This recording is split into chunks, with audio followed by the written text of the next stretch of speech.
sorry, I missed the very last part that was said. How is it knowing that you made something so legendary?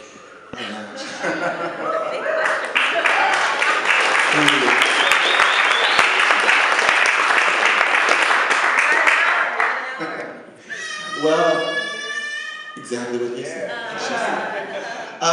You know, the creative process for Rhythm Nation, that whole entire project was really surreal. I mean, when I look back at it, it happened in such a fast and furious and powerful way. The opportunity to be a part of the very, very, very beginnings of that took me to the studio when Janet was recording the record before they were really, really certain that it was going to be called Rhythm Nation. And the night that I arrived, I went to the studio to hear the track, Rhythm Nation. Before it was, I guess maybe it was like 75% finished or so. And as soon as I heard that sound, I mean, the way the intro comes in, and then when that beat dropped, and then the urgency of Janet singing it, I literally felt the energy just shoot in through me and up and out. And so it was, you know, again, a very powerful moment because I sat back there and I thought to myself, am I going to be involved with this? Because I really didn't know. We had been friends before, so I just thought I was going to hang out for a while in cold Minnesota. But the music just really spoke to me. I can't tell you if it was just one particular thing. Everything suddenly became dance. Every movement, every fall, every accident, everything became rhythm to me, and I just brought it into a thought process and just really tried to listen to hear what the music was saying and tried to feel what that was all about. So the creativity of it, the choreography just came so fast. Like I said, it was really fast, furious, and powerful. So it was very effortless. It was really a God delivery, you know. So it just shot down, and it was really easy. To think about it now, I mean, Rhythm Nation this particular year celebrates its 25-year anniversary.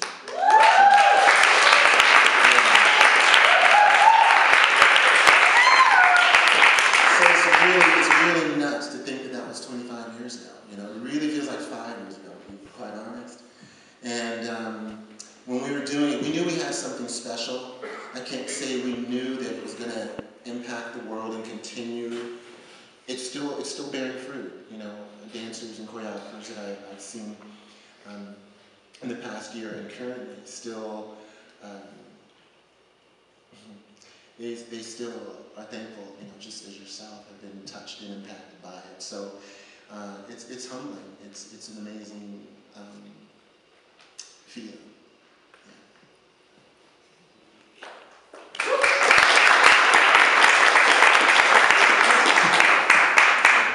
I have a question for both of you, being lockers. And how do, being lockers, how do you both deal with opposition, i.e., I'm sure you hear a lot of the beef and what's real and what's not, and with you getting credit for Rhythm Nation and with your credits and background, what type of struggles did you have to deal with from your peers or, you know, those who came before you, or were you accepted, and how do you deal with that? Well, I tell you the struggles I had. When I started dancing and locking and breaking and stuff, I started doing a lot of commercial work. And in the commercial work, you know, a lot of b-boys and a lot of poppers and lockers feel that that was selling out because you're not dancing to hip-hop, you're not dancing to funk, you're not doing this dance according to this music. But it's like, you gotta make a living. And sometimes you gotta do stuff in life that you don't wanna do, but it don't mean you're a sellout. So a lot of people used to get on me and they used to talk mess about me because I was doing a lot of stuff that they feel that was called a sellout. And then a couple of years later, everybody who called me a sellout started doing the same thing I started doing. So it was like, you know, I just think sometimes people get ignorant, you know, like they really don't understand about that's not selling out, doing something, this is a job. Actors do stuff that they normally don't do, like they gotta play a bad guy, but actually they really a good guy. It's just acting.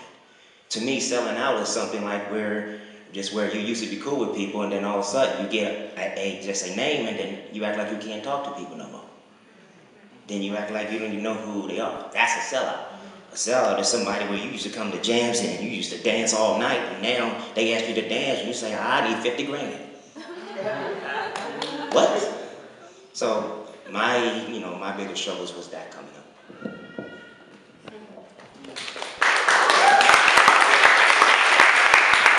That's a really, really good question to ask because, again, it goes back to both sides of the tracks.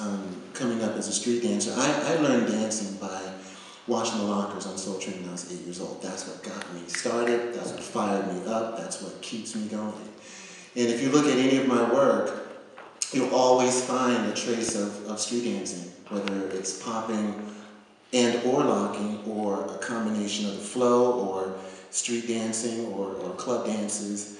They don't get down in the clubs anymore, do they? They don't have the clubs open for us to get down no more. That's crazy. And I want to speak on that too. Yes. So what happened during that particular time in the 80s, I mean, you saw flashes of, in music videos, you saw flashes of popping here. Michael used it in Thriller. Janet used it in Nasty, and When I Think of You, we locked. But no one at that particular time was using an infusion of street dancing elements. There was street dancing on one side, and there was technical jazz on the other side. It was just a big chasm, and there was no bridge. There was nothing.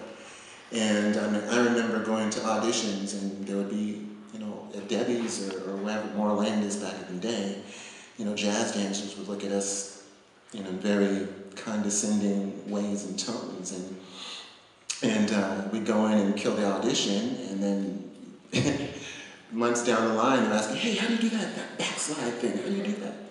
Well, that was simply because they were seeing that we were getting the work, street dancers were getting the work. But again, it wasn't until the Rhythm Nation project that Janet just allowed me to just do what you do. And again, I'm a lover of dance, so whatever it was that inspired me or impacted me or moved me or motivated me, that's what it became. So once I kind of stirred everything up and I made it a particular, do this, pop in here, locking over there, street jazz goes over there, I just did it all and infused it all. So that became the bridge to really what's going on in terms of dance and hip-hop or choreo today. After that project opened the way and paved the way and opened the door, and this isn't me boasting on me, this is the truth. If you go back and you search some of those videos prior to '89, you're going to see that it was highly motivated by jazz dancing, highly. You can look at the Lionel Richie videos, you can look at, several others that don't really come to mind at the moment, but that's what it was. But now that, street dancing is here to stay and choreo is here to stay, I don't think people can talk too much trash about it anymore, in my opinion.